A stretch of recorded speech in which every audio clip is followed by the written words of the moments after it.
Cheryl from Warrenton Pediatrics. We're going to talk a little bit about flying with your children. It's the season to schedule those fun summer vacations, but a lot of parents worry about how it's going to go. When you're flying, especially with an infant, remember, as with everything else you do with an infant, to keep in mind just their general well-being. So if they're especially hungry or tired or not feeling well, you might have a little bit more trouble. So try to plan accordingly. Flights early in the morning are less likely to be delayed, and flights through the week are less likely to be as crowded as they are on weekends. So if at all possible, you might want to plan your trip to fly out on a weekday and as early in the morning as possible to limit the waiting time. In terms of older children, you want to make sure that you have stuff to keep them occupied. So it's a good idea to always pack some of their favorites, but a lot of times newer toys or books can keep them occupied a little bit longer. So in addition to some old standbys, you might want to make sure that you've got a couple new little things for them to open to play with while they wait or on the plane.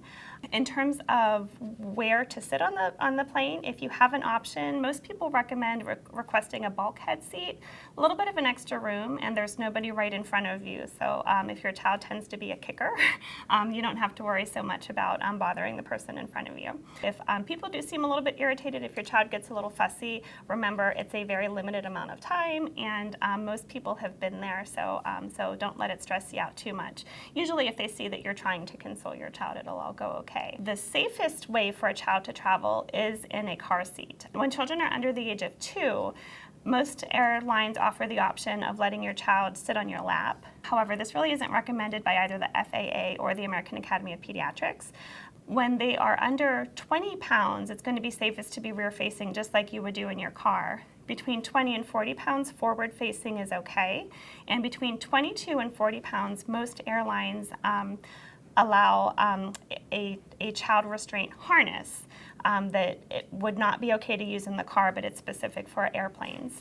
Not all car seats are approved for airplane use, so you want to check to make sure that yours says that it is.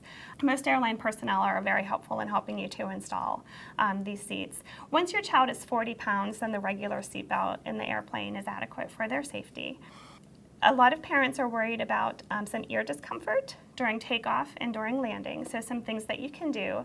Younger infants, if you can put them to breast during those times, use a pacifier or a bottle. The sucking motion is going to help to equalize pressure so they're not having so much discomfort. For older children, drinking with a straw or chewing gum, or if you can teach them to yawn on command or pop their ears, that can help as well. During takeoff is when you want to do those things, and also on the initial descent, and that's when the pressure changes are going to be the greatest. Now, in terms of what to pack in your carry-on, you want to make sure that you have more diapers than you think you're going to need if your child is still in diapers.